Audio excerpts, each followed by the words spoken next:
자, 안녕하십니까. 교실학원의 수희 선생님입니다. 자, 저번 시간에 이어서 오늘 항등식에 대한 설명 다시 한번 해볼게요. 일단 등식, 저번 시간에도 설명을 드렸지만 등식에는 크게 두 가지 종류가 있다 그랬죠. 뭐랑? 항등식이랑 그렇죠, 방정식. 이렇게 두 개의 종류가 있다고 했고요. 그러면 항등식이랑 방등식 있는데, 항등식은 뭐라고요? 얘가 x값에 영향을 받는다 그랬네요. 그래서 x값과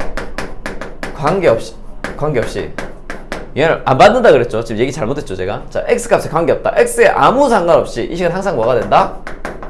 참이 된다. 혹은 x값에 관계없이 이 식이 항상 성립한다. 이렇게 생각하면 되겠네요. 그리고 방정식은 뭐에? x값에 영향을 받는다 그랬네요. 그래서 얘는 x값에 따라서 뭐가 되기도 하고 참이 되는 경우도 있고 또는 거짓이 되는 경우도 있다 라고 했네요. 그죠? 그래서 방정식은 뭐가 중요하다고요? 그럼 얘가 도대체 언제 참이 되는데? 이게 중요하다 그랬죠? 이게 참이 되는 x값을 뭐라고 한다? 근이나 해라고 한다는 거. 됐죠? 그래서 방정식은 이게 언제 참이 되느냐, 참이 되게끔 하는 근이나 해를 구하는 게 굉장히 중요하다라고 말씀을 드렸네요. 그죠? 그러면 일단 방정식은 이 항등식이 끝나고 나면 하게 될 겁니다. 하게 될 거니까 방정식은 나중에 보기로 하고요. 지금은 일단 항등식. 자, 항등식은 x값에 관계없이 항상 참이 된다 그랬잖아요. 그러면 이건 x값 궁금해요, 안 궁금해요? 안 궁금하죠? 따라서 얘는 항상 뭘 물어본다? 개수를 물어봅니다. 그래서 이 개수를 물어본다고 해서 우리는 이 개수를 구해야 될 거 아닙니까? 그죠? 그 방법을 뭐라고 하냐면 미정계수법. 정해지지 않은 개수를 구하는 방법이다. 이렇게 이제 생각하면 되겠네요. 그죠? 그래서 이 미정계수법에는 크게 두 가지가 있고요. 첫 번째는 뭐라고요? 개수비교법. 두 번째는 뭐다? 수치대입법. 그래서 개수비교법은 뭐냐면 등호를 기준으로 좌변이랑 우변에 있는 모양이 완전히 같아야 된다. 이렇게 이제 푸는 방법을 개수비교법이라고 하고, 수치대입법은 이 방법이랑 똑같죠. x값에 관계없이 항상 성립하니까 x가 1이든 2든 뭐 마이너스 3이든 100이든 1000이든 무조건 성립해야 되겠네요. 그죠? 그래서 x에다가 아무거나 집어넣어 봐서 미지수를 구하는 방법, 요걸 이제 수치대입법이다 해서 저번 시간에 여기까지 설명을 좀 드렸습니다. 그죠? 자, 이래서 이제 개관이에요. 개관. 이 등식에서 뭐 등식, 항등식, 방등식 나오니까 항등식 먼저 우리가 여기서 배우고요. 끝나고 나면 이제 방정식에 대해서 쭉 배우게 되겠죠. 그 다음에 이제 뭐를 배우게 된다? 부등식을 배우게 될 거예요. 그거 끝나고 나면 이제 뭐다? 이제 2차 함수에 관한 이 방정식과 부등식과 2차 함수의 관계를 하고 나면 이제 마지막에 평면좌표. 그래서 이제 도형의 방정식을 하게 되면 이 고등수학 상이 끝이거든요. 그래서 여기에 나온 이 내용이 상당히 많은 부분을 차지하고 있는 내용이고요. 그래서 이거에 대해서 이제 우리가 다항식을 배웠으니까 그걸 이용해서 등식을 한번 풀어보자, 이런 내용이다 생각하시면 되겠네요. 그죠? 그럼 여기에서 처음으로 우리가 항등식에 대해서 한번 해보자고요. 항등식. 일단 항등식에 대해서 좀 구체적으로 좀 설명을 하도록 합시다. 자, 일단 항등식은 일단 우리가 항등식 문제를 딱 봤을 때 얘가 항등식인가? 아닌가? 이걸 알아야 될 거 아닙니까? 그죠? 그래서 일단 항등식을 표현하는 방법이 있어요. 물론 이 항등식의 표현 방법은 x에 관한 항등식이다, 혹은 k에 관한 항등식이다. 그럼 당연히 항등식이겠죠. 그래서 이건 뭐 고민할 필요가 없는 거고, 일단 첫 번째 그 항등식이라는 말 없이 표현하는 방법. 첫 번째는 뭐냐면 모든 x에 대해서 성립한다. 자, 말 그대로입니다. 그죠? 모든 x에 대해 성립한다고요. x가 1이건 100이건 1000이건 1억이건 무조건 성립한다는 거 아닙니까? 그죠? 따라서 이런 표현이 나오면 이 식은 뭐다? 항등식이다. 이렇게 생각할 수 있겠네요. 그죠? 자, 두 번째는 임의의 x에 대해서 성립한다. 이런 얘기. 임의라는 표현이 뭡니까? 내 임의로 아무거나 뽑는다. 임의라는 얘기는 그냥 마구잡이로 뽑는다는 얘기죠. 따라서 이 임의라는 표현은 뭐 요즘 학생들은 랜덤으로 얘기를 하는 게 좀 더 이해하기가 편할 거라고 생각을 해요. 우리 게임에서 랜덤이라는 게 뭡니까? 거기에 있는 종류 중에 아무거나 그냥 이제 뽑겠다, 이런 의미 아닙니까? 그죠? 그래서 임의 x라는 건 아무 x 값이나 그러니까 마구잡이로 뽑아서 이 식에 집어넣더라도 성립한다, 이런 얘기니까 사실 모든 x에 대해 성립한다는 얘기랑 같은 표현이 됩니다. 그죠? 그러니까 뭐 랜덤 캐릭터를 선택한 학생들은 난 뭐 아무거나 나와도 괜찮아, 난 모든 캐릭터 다 할 수 있으니까, 이런 의미랑 같은 얘기가 되는 거겠죠. 그죠? 그래서 임의의 x에 대해서 성립한다, 역시나 같은 표현이고요. 그리고 세 번째가 이거는 이제 같은 표현이죠. 뭐다? x 값에 관계없이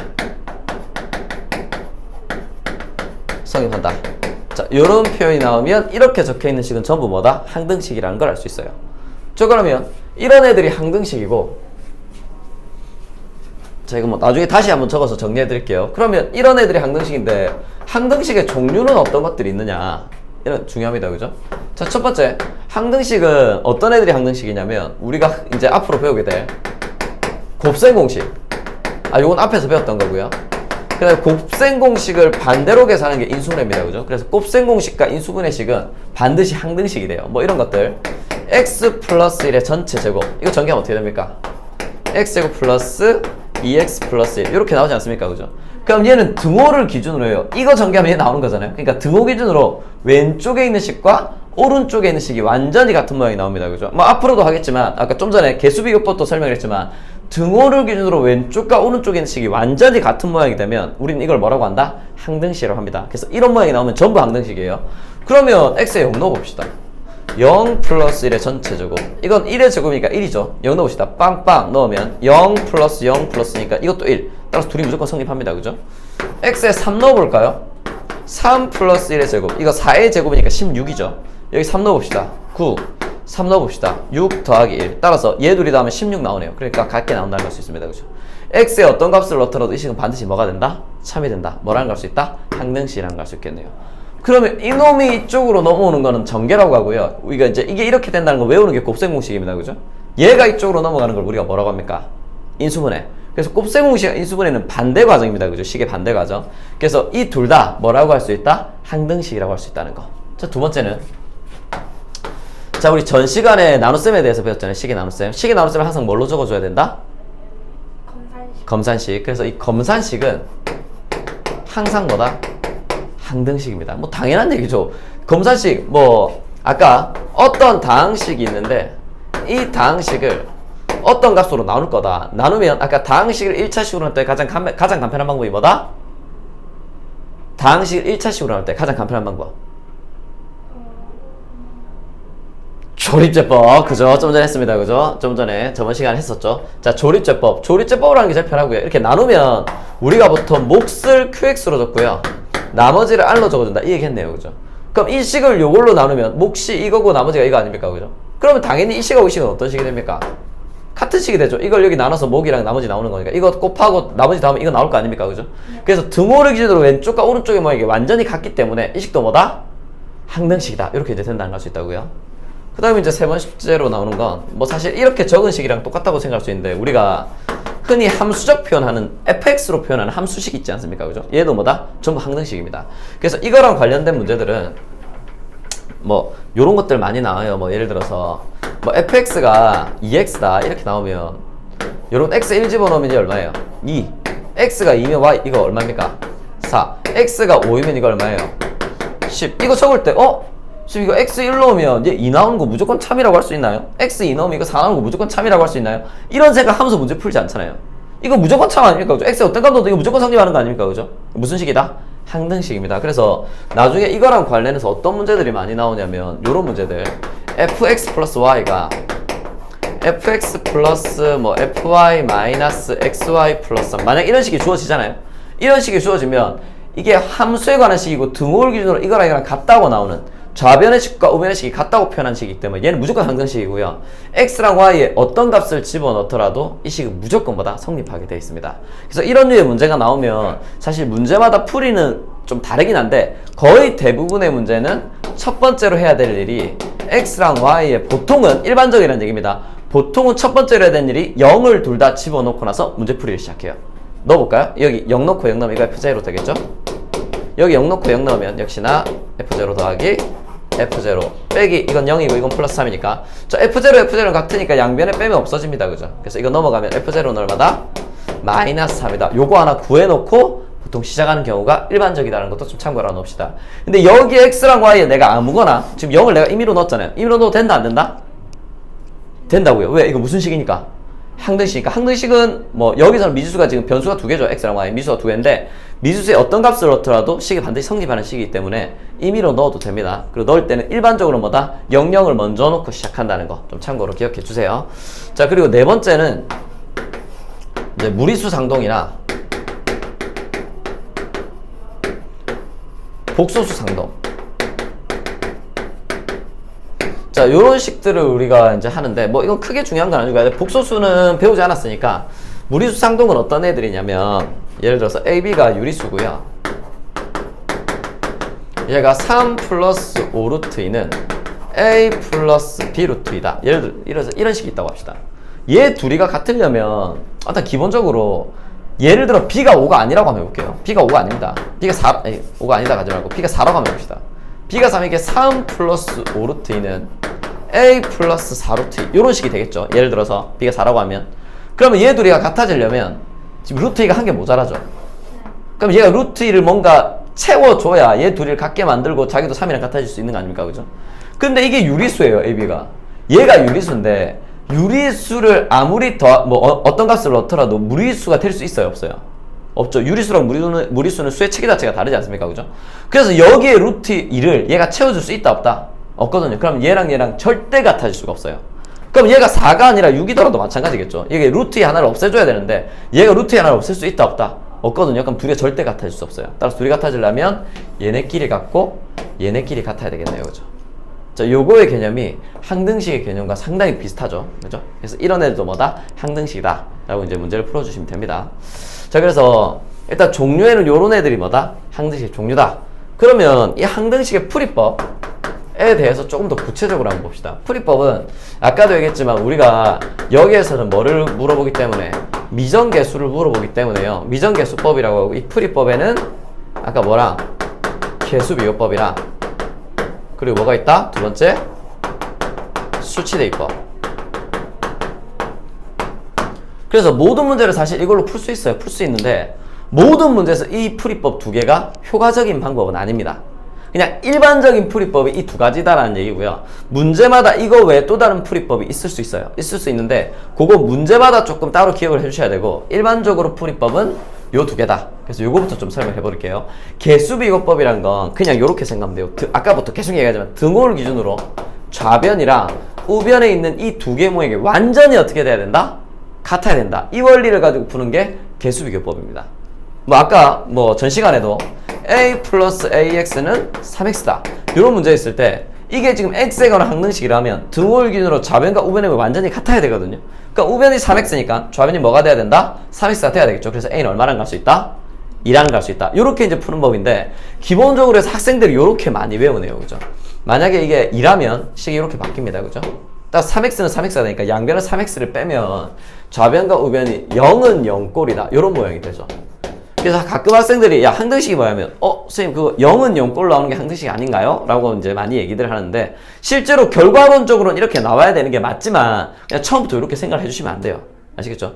결과론적으로 좌변과 우변이 같기 때문에 0은 0꼴이 되는 거다. 그래서 요런 걸로 좀 더 생각해 주시는 게 좋을 것 같아요. 아시겠죠? 등호를 기준으로 좌변과 우변이 완전히 같아야 된다. 그러면 요런 것들 a 플러스 b, ax라고 할게요. ax 플러스 b가 2x 플러스 3이랑 같다. 자, 그랬을 때 이놈이 x에 관한 항등식이라고 합시다. 만약에 여러분 아까도 제가 항등식에서 비교를 했지만 이놈이 방정식이라면 이 문제는 지금 풀 수가 없죠. 왜냐면 이 문제가 방정식이라면 미지수가 a랑 x랑 b 미지수 3개 아닙니까? 그죠? 근데 등식은 여기 1개 들어있죠. 그럼 미지수는 3개인데 등식이 나니까 이 문제를 풀 수 있다 없다? 없다는 거 이 문제를 풀 수가 없어요. 근데 이 문제는 얘가 x에 관한 항등식이다. 요렇게 나오면 이제 이 문제를 풀 수 있죠. 왜냐면 얘들은 좌변과 우변의 모양이 완전히 같아야 되거든요. 그래서 a는 얼마가 돼야 됩니까?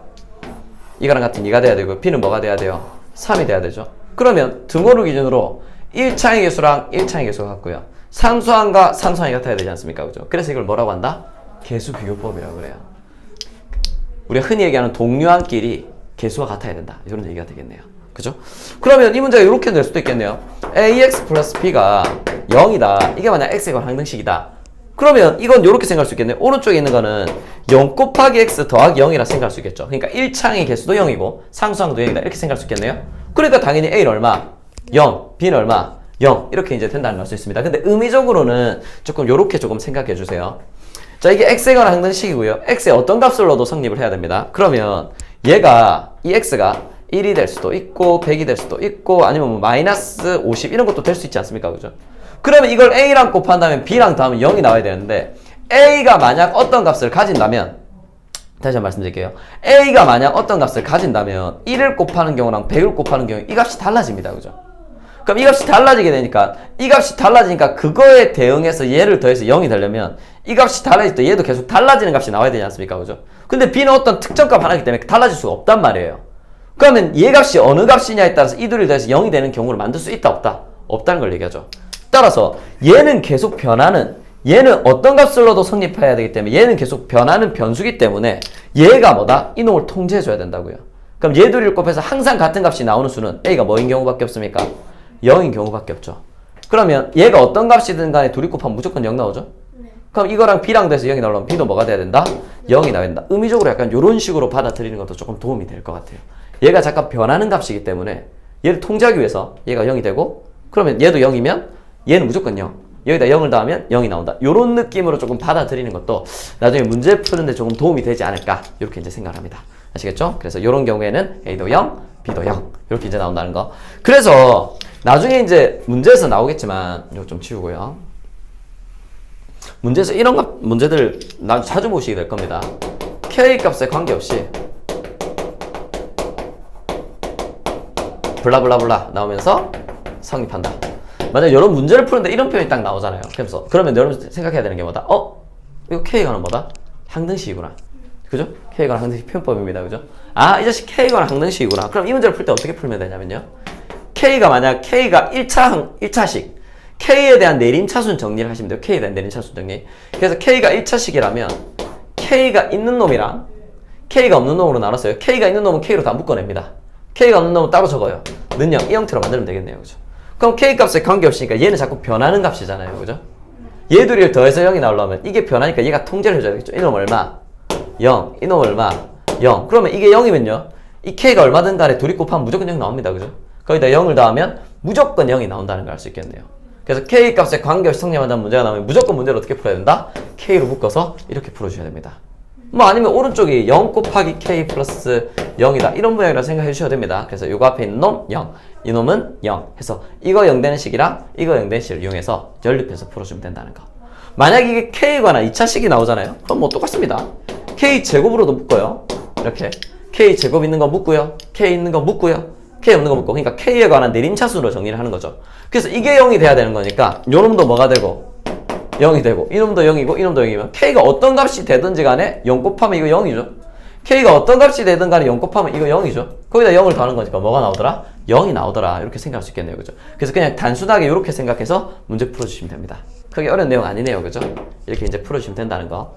자, 이렇게 이제 해주시면 되고, 요게, 굉장히 많이 씁니다. 이 항등식 단원에서도 쓰이고, 나중에 그 도형의 방정식에 가가지고 정점 문제, 1차 함수의 정점 문제에서도 요거 쓰이거든요. 그래서 꼭 기억해 줍시다. 아시겠죠? 자주 쓰이니까.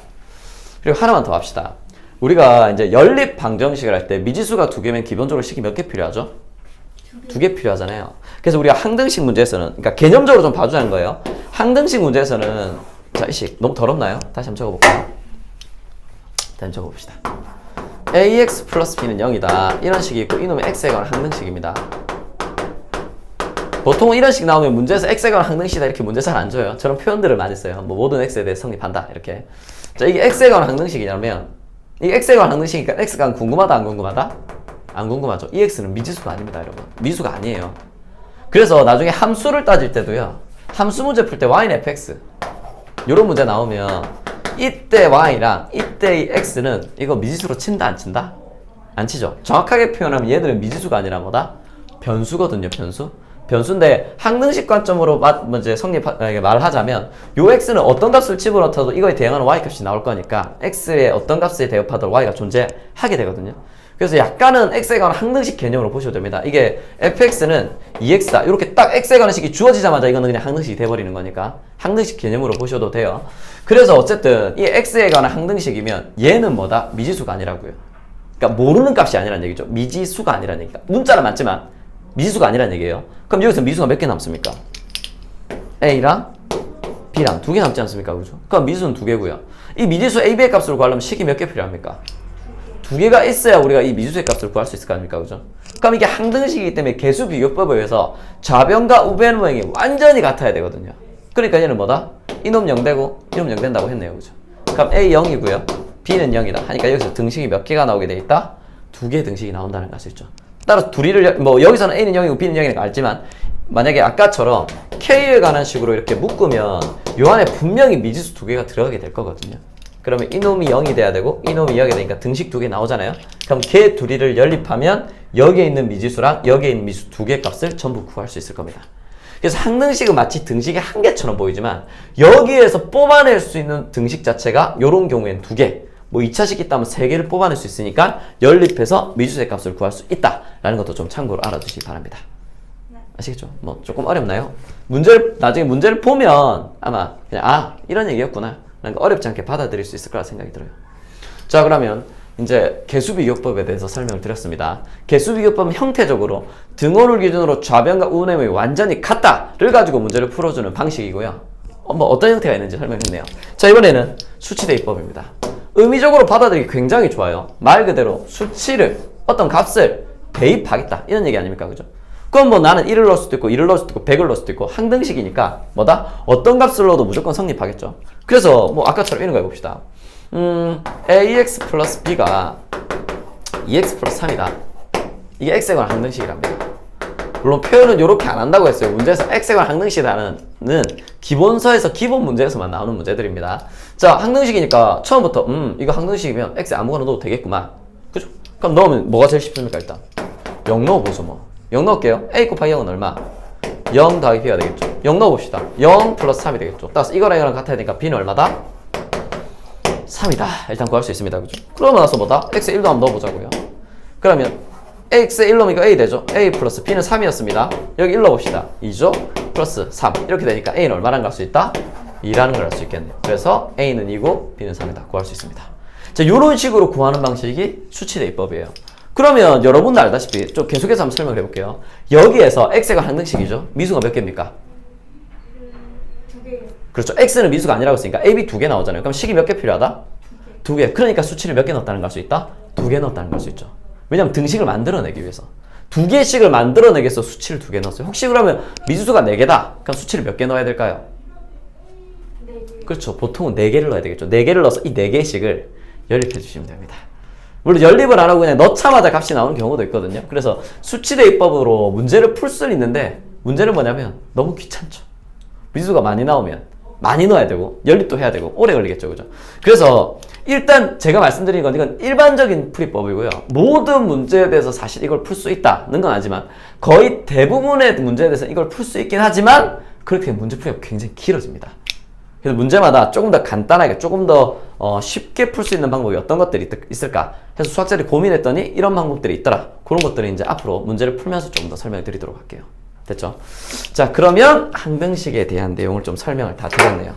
그러니까 기본적으로 뭘 했냐면 표현이 어떤 것들이 있고 종류가 어떤 것들이 있고 그럼 이런 문제들을 우리는 어떻게 풀 수 있을 것이냐 요거에 대한 설명을 조금 드렸네요.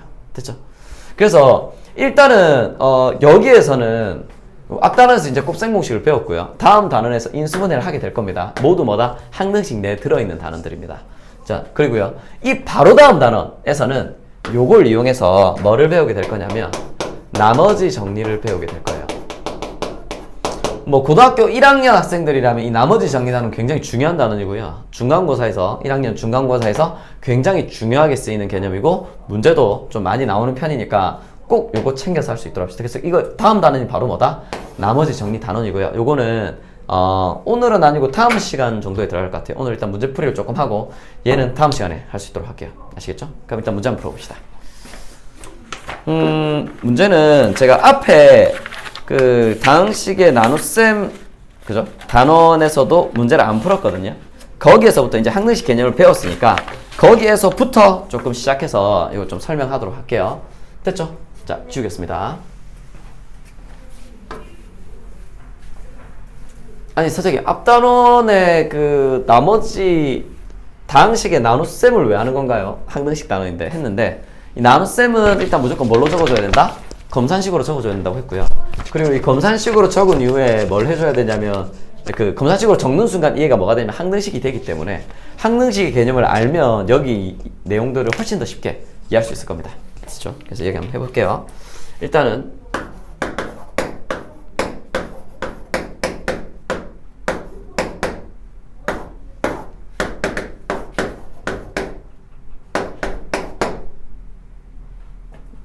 상당히 골치 아프게 해놨네요.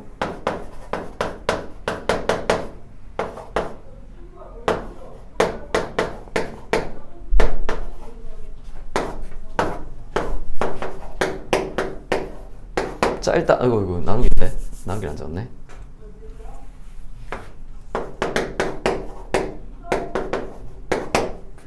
자, 이거부터 문제부터 한번 해봅시다. 좀 위에 거부터 조금 해볼게요. 위에 거부터. 여기서 개념적으로 설명하고 싶은 게 조금 있어서 그렇습니다. 자, 위에 거부터 해보면 얘는 뭐냐면 5x를 이걸로 나눈 거 아닙니까? 직접 나눠볼게요. 자, 나눗셈 문제는 일단 직접 나누면 다 풀 수 있어요. 다 풀 수 있으니까 얘를 2x-1로 한번 나눠봅시다. 자, 뭐 해야 된다고요? 얘 없애야 된다고요. 그러면 이 제일 큰 놈이 요 놈이 되게끔 만들어줘야 되겠죠. 그럼 얘한테 얼마 곱해야 됩니까? 2가 5가 되려면 얼마 곱해줘야 돼요? 2분의 5 곱해야 되지 않습니까? 그죠? 그래야지 이거랑 이거 곱하면 5가 나오겠죠. 자, x를 x제곱으로 만들어야 되니까 얘한테 얼마?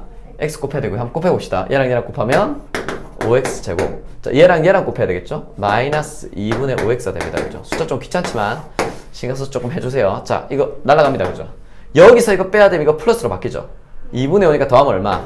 2분의 1x가 나옵니다. 그죠? 자, 4는 그대로 내려주시고요. 자, 이것도 없애야 됩니다. 왜냐면 얘가 1차식이 나오면 안 된다고요. 무조건 이 나눗셈은 나머지는 얘보다 뭐다? 차수가 낮아야 되죠. 그러면 이제 2분의 1을 만들어야 되니까 얘한테 얼마를 곱해주면 돼요? 4분의 1 곱하면 되지 않습니까? 그죠? 얘랑 얘랑 곱하면 2분의 1 나오잖아요. 그죠? 그럼 얘랑 얘랑 곱하면 2분의 1x. 자, 얘랑 얘랑 곱하면 마이너스 4분의 1. 위에서 밑에 거 뭐 한다고요? 뺍니다. 그래서 빼면 얘가 없어지죠. 그래서 같은 모양 만드는 거예요. 뺄 거니까 같은 모양 만들면 빼면 무조건 없어지지 않습니까? 그죠? 조심해야 될 건 이건 뺄 거니까 보고 뭘로 바뀐다고요? 플러스로. 그럼 이거 4분의 1을 더해야 되니까 이거 4분의 16이니까 더하면 얼마? 4분의 17. 이렇게 이제 계산하면 된다고요. 자, 이렇게 나올 텐데 봅시다. 지금 이제 설명이 조금 어려워요. 이거 이렇게 나누기가 너무 귀찮잖아요. 그래서 보니까 얘가 뭐더라?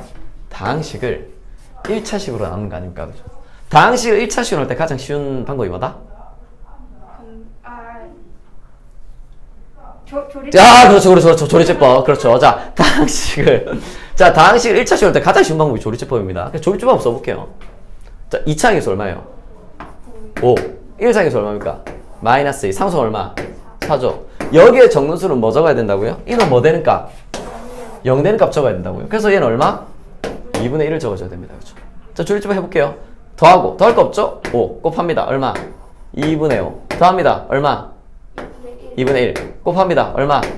4분의 1 더하면 얼마? 4분의 17 되고 이 마지막 칸이 뭐가 된다고요? 그렇죠. 얘가 나머지가 된다 그랬죠. 이제 R로 적을게요. 좀 기호 익숙해져야 되니까 이게 나머지 R이 됩니다. 이게 몫이 되고요. 그럼 몫을 적으면 얘는 몫은 QX로 적는다 그랬죠? 5X 플러스 2분의 1이고요. 나머지는 4분의 17 나오거든요. 자, 왼쪽에 계산한 거 보세요. 같나요? 네. 같다고요? 나머지는 4분의 17 같죠? 몫 지금 같나요? 다른 몫이 다르게 나오죠? 네. 선생님, 다항식을 1차식으로 나올 때 제일 쉬운 게 조리제법이라면서요? 네, 맞습니다. 답이 다르대요. 답이 다르게 나오죠. 이렇게 하면 틀릴 거 아닙니까? 당연히 이거 구해야 되는데 얘가 왜 틀리는지를 한번 설명해 드릴게요. 자, 아까도 얘기했지만 이 나눗셈에 관한 식은 항상 뭘로 적어줘야 된다고요? 검산식으로 적어주셔야 됩니다. 그럼 요놈 검산식으로 한번 적어봅시다. 요놈 검산식으로 적으면 5x제곱 마이너스 2x 플러스 4를요 뭘로 나누냐면 2x 마이너스 1로 나눕니다. 그럼 몫이 뭐가 나오냐면 2분의 5x 플러스 4분의 1이 나오고요. 나머지는 얼마가 나오냐면 4분의 17이 나온다. 이렇게 이제 검산식을 적을 수 있겠네요. 됐죠? 자, 조리제법 적었잖아요. 이거 검산식 한번 적어보자고요. 그러면 이 검산식을 적자는 이유는 조리제법을 검산식으로 적는 걸 설명을 안 했거든요. 이번에 하려고 안 했습니다. 조리제법 할 때. 좀 기억해 주셔야 돼요. 자, 조리제법은 기본적으로 전제가 있습니다. 이 전제를 여러분한테 설명을 드려야 돼요. 여기에 적는 수는 뭐라고 했죠? 이놈이 0이 되는 값을 적는다고 하지 않았습니까? 그죠? 조리제법은 여기에 들어간 수를 넣을 때요. 반드시 이 나누는 숫자의 x의 개수가 1이라는 전제 하에서 반드시 조리제법을 쓸 수 있어요. 다시 한번 말씀드릴게요. 여기 나누는 이 식 있지 않습니까? 이 나누는 식이 반드시 x의 개수가 얼마일 때 1이라고 자, 다시 해야 되겠네요. 자, 일단 요걸 알아셔야 됩니다. 이 조리제법을 할 때 조리제법을 쓸 수 있는 경우에는 여기에 들어가는 숫자 있잖아요. 그죠? 그러면 얘가 0이 되는 걸 가지고 한다 그랬잖아요. 0이 되는 거 가지고. 이 0이 되는 값을 넣어야 되는데 조리제법을 쓸 때는 이 0이 되는 값이 2분의 1이다 라고 하면 반드시 0으로 되는 값의 x의 개수가 1인 경우에만 조리제법을 쓸 수 있어요. 그러니까 이 식을 검산식으로 적으면 이렇게 된다는 얘기죠. 상수 1차, 2차죠. 그럼 얘는 5x제곱 마이너스 2x 플러스 4를 뭘로 나누는 게 된다? x 마이너스 2분의 1로 나누는 게 됩니다. 여기 2분의 1을 적었으면 무조건 이걸로 나누는 게 돼요. 그럼 이놈이 몫이고 이놈이 나오지니까 얘는 5x 플러스 2분의 1 더하기 4분의 17이 나온다. 이렇게 나온다는 얘기죠. 이거 이해되시나요? 그래서 이게 조금 어렵습니다, 개념적으로. 근데 우리가 원하는 건 지금 이거잖아요. 얘로 나눴을 때 몫과 나머지를 구해야 될 거 아닙니까? 그죠? 그래서 이놈을 얘 모양으로 만들어 주시면 돼요. 자, 보시면 알겠지만 이건 2로 묶으면 뭐가 됩니까? x 마이너스 2분의 1이 되겠죠. 이해되시나요? 그러면 이거는 여기에 몇 배를 해줘야 되는 거예요? 여기 2배 해줘야 되는 거 아닙니까? 그죠? 여기에 2배를 해주려면 값이 바뀌잖아요. 값이 안 바뀌게끔 하기 위해서 여기다 얼마를 곱해준다? 2분의 1을 곱해줍니다. 그러니까 우리가 어떤 값에 2배를 하고 거기다 다시 2분의 1을 하면 값은 바뀐다 안 바뀐다? 안 바뀌겠네요. 그러면 식을 바꾸면 얘는 2x 마이너스 1이 되겠죠? 이거 분배법칙 하면. 그 다음 얘도 분배법칙을 하면 얘도 뭘로 바뀐다? 2분의 5x 플러스 4분의 1 더하기 4분의 17 이렇게 이제 나온다는 걸 알 수 있다고요. 식이 이렇게 이제 바뀐다는 걸 알 수 있다는 거죠. 그래서 얘로 했을 때 몫이 이게 나오는데 실제로 나누면 얘가 나오지 않습니까? 그죠? 그 이유는 뭐 때문이다? 나눈 수가 이게 아니라 x-2분의 1이 아니라 2x-1로 나눠서 그래요. 그러면 몫이 이거라는 걸 여러분이 찾아낼 수 있어야 된다는 얘기죠. 아, 내용이 좀 어렵네요. 그죠? 자, 한 번 더 연습하려고 밑에 걸 한 번 더 해볼게요. 밑에 거. 자, 밑에 거는 조립제법을 먼저 합시다. 좀 어렵네요. 그죠? 왜냐면 다항식을 1차식으로 나올 때 가장 간편한 방법은 조립제법인데 역시나 얘를 나눌 때는 이놈이 0이 되는 x값이 2 아닙니까? 그죠? 근데 이놈의 개수가 뭐가 아니다? 1창의 개수가 1이 아니잖아요. 마이너스 1이지 않습니까? 그죠? 그래서 얘도 그냥 단순히 조립제법으로 바로 풀 수 있다 없다? 없다는 겁니다. 그래서 해석이 하나 더 들어가야 돼요. 그래서 이걸 조립제법으로 한번 해볼게요. 자, 일단 왜 얘도 2창이고 얘도 2창이죠?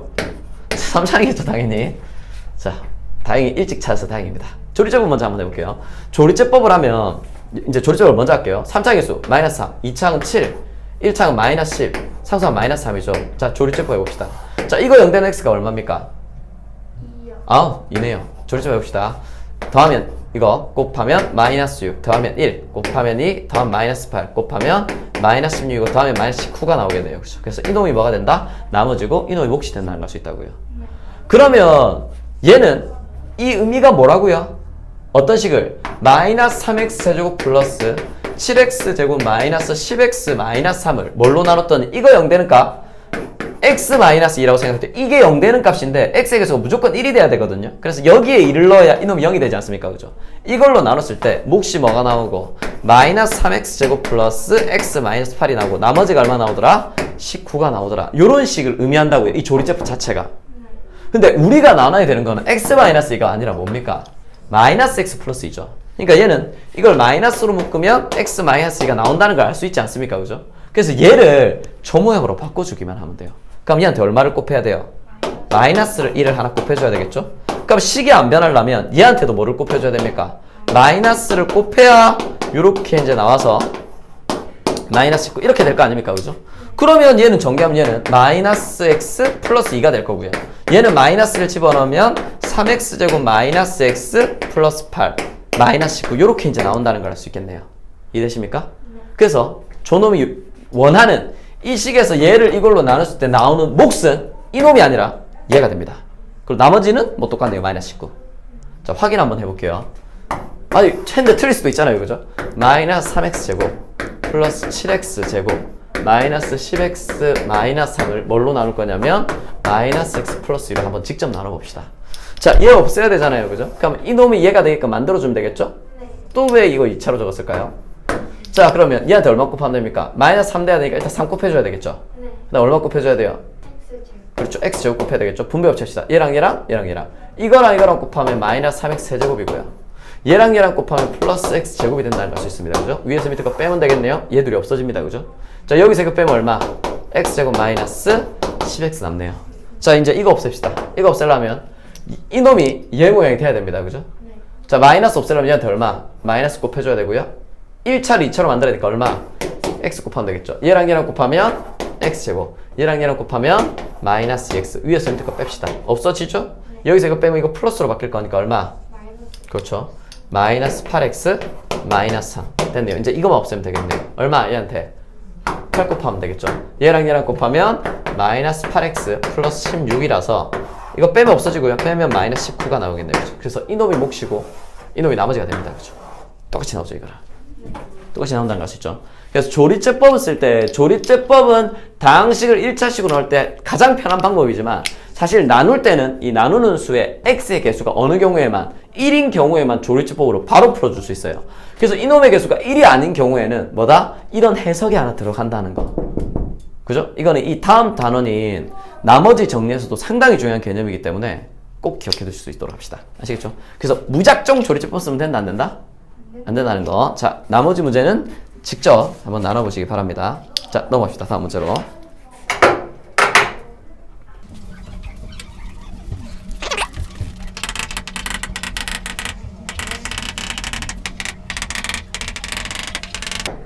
자, 이거 봅시다.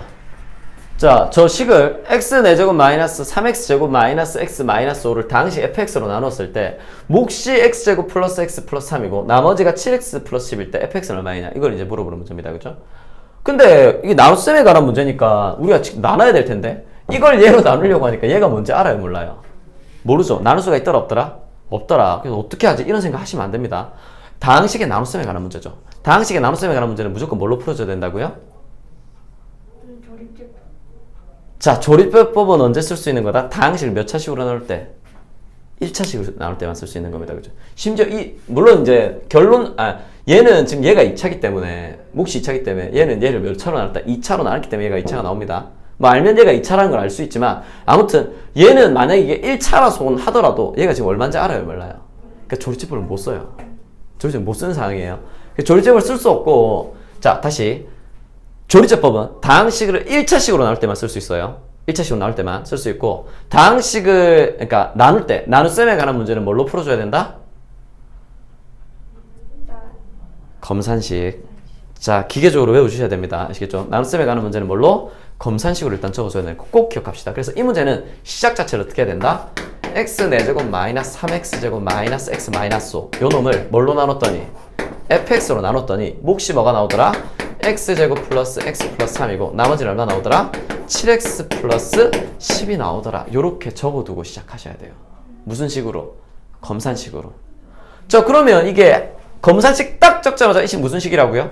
항등식이라고 그랬죠. 드모를 기준으로 좌변과 우변의 모양이 완전히 어떻게 돼야 된다?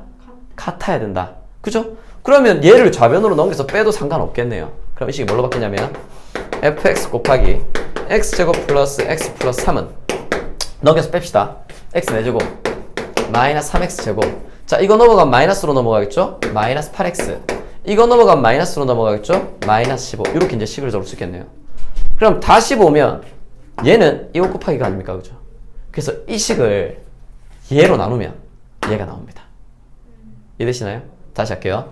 이 식을 뭘로 나누면 이걸로 나누면 fx가 나올 거라고요. 자, 이렇게 풀 수 있지만 제가 얘기하고 싶은 건 이렇게 풀지 말라는 얘기예요. 아시겠죠? 다항식을 그냥 이렇게 나눠서 나눗셈으로 구하는 걸 안 하려고 우리가 뒤에 있는 뭐를 배웠다? 항등식을 배운 겁니다. 먼저 직접 나누지 마세요, 이거. 자, 봅시다. 이거 4차식이죠? 얘 2차식 아닙니까? 그죠? 2차에다 누굴 곱하면 4차가 나옵니까? 몇 차를 곱해야 되겠어요, 이거? 그렇죠. 얘가 2차라는 걸 알 수 있죠? 그럼 얘가 2차니까 처음부터 이렇게 출발하는 거죠. x 4제곱 마이너스 3x제곱 마이너스 8x 마이너스 15는 fx가 2차니까 ax제곱 플러스 bx 플러스 c에다가 곱하기 x제곱 플러스 x 플러스 3 요렇게 둘 수 있겠네요. 그죠? 그러면 이 식하고 이 식은 같아야 된다. 아까 얘기를 했네요. 그럼 이 문제를 풀 때 이게 항등식 개념이니까 뭘로 풀 수 있다고요? 개수비교법이랑 수치대입으로 풀 수 있다. 그죠? 기억나시죠? 근데 사실은 여러분이 항등식 문제를 풀 때 이 문제는 개수비교법으로 풀어야 되겠어. 이 문제는 수치대입법으로 풀었어. 이런 문제는 잘 없어요. 거의 대부분은 두 개를 적절히 쓰는 게 문제 풀기가 좀 더 쉽습니다. 그래서 얘는 한번 볼까요? A 이렇게 되게 쉽게 구할 수 있죠. 왜냐하면 4창이 나오는 거는 얘 둘이 곱하는 것밖에 없잖아요. 이거 말고는 4창이 안 나오지 않습니까? 그죠? 그럼 얘랑 곱해서 x 4제곱 나와야 되니까 A 값은 얼마? 1. 얘 그냥 1입니다. 고민하실 필요가 없어요. 그냥 1이에요. 바로 나오죠. 그 다음 또 쉬운 게 뭡니까? 이거 쉽죠. 상수끼리 곱해야 나올 거니까. 그럼 C는 얼마나 갈 수 있다? 마이너스 5. 그렇죠. 얘는 그냥 마이너스 5가 됩니다. 그럼 여기까지 찾았으니까 그럼 미수 몇 개 남아요? 1개. 한 개 남죠. B를 구하려면 다 전개해야 될 거 아닙니까? 그죠? 얼마나 고통스러워요. 그래서 이걸 개수비교법으로 풀려면 뭘로 푸는 게 쉽냐면 이 3창이 쉽겠네요. 여기 3창 있나요? 없나요? 없어요. 없죠. 그래서 3창만 찾는 거예요. 3창만. 3창만 찾아봅시다. 3창 어떻게 나올 수 있어요? 얘들이 곱하면 3창 나옵니다. 그죠? 네. 얘들이 곱하면 3창 나오죠? 이거 말고 3창 나오는 거 있어요? 없어요? 없어요. 없네요. 얘들이 곱하면 얼마? x 세제곱. 얘들이 곱하면 얼마? bx 세제곱. 얘 둘이 더해서 0 돼야 되잖아요. 따라서 b는 얼마랑 갈 수 있다? 마이너스 1이다. 이렇게 이제 계산을 해주시면 됩니다. 어렵나요? 안 어렵죠? 자, 이렇게 해도 되고 아니면 2창으로 찾아도 되는데 여기서는 2창으로 찾으려면 2창은 이렇게도 곱하고 이렇게도 곱하고 이렇게 곱해서 너무 많잖아요. 2창이 조금 더 어렵습니다. 1창을 구하려면 얘랑 상수 두 개니까 1창도 할만하겠네요. 그죠? 그래서 조금 더 편한 걸로 하시면 돼요. 제가 봤을 때 3창이 0이니까 3창이 좀 편해서 했는데 아니면 이놈을 뭘로 풀어도 되냐면 수치대입법으로 푸셔도 됩니다. b만 어차피 구할 거니까. 그러니까 개수비율법이랑 수치대입법 중에 적절히 이용해서 쉬운 걸로 풀어주시면 돼요. x에다가 뭘 한번 넣어볼 거예요. 0 넣으면 b가 없어지니까 x 1 넣어볼게요. 1 넣으면 얘 얼마입니까? 1, 마이너스 3, 마이너스 8, 마이너스 15가 되겠죠. 는 여기 1 넣어봅시다. 1 넣으면 b 마이너스 4가 됩니다. 그죠? 여기 1 넣으면 1이니까 얘랑 계산하면 마이너스 4가 되겠죠? 자, 여기 1 넣어봅시다. 1 넣으면 얘 얼마예요? 5가 되겠네요. 그래서 계산하면 얘 둘이 계산하면 마이너스 2죠. 이거 계산하면 마이너스 10. 그러니까 마이너스 얼마? 25. 따라서 이놈이 얼마가 돼야 되냐면 마이너스 5가 돼야 됩니다. 그죠? 그래서 b는 얼마다? 마이너스 1이다. 이렇게 구할 수 있겠네요. b에 마이너스 1 넣으면 몫이 나왔네요. 그래서 개수비법으로 풀어도 되고 수치대입법으로 풀어주셔도 됩니다. 근데 처음부터 만약 수치대입법으로 풀었다면 굉장히 오래 걸렸을 거예요. 미수가 ABC 3개라 가지고 오래 걸렸을 거고 수치대입법이랑 개수비율법을 적절히 이제 사용해가지고 문제를 풀어주면 된다. 이렇게 이제 하시면 되겠네요. 자, 나머지 문제들은 다음 시간에 하도록 할게요. 자, 수고하셨습니다.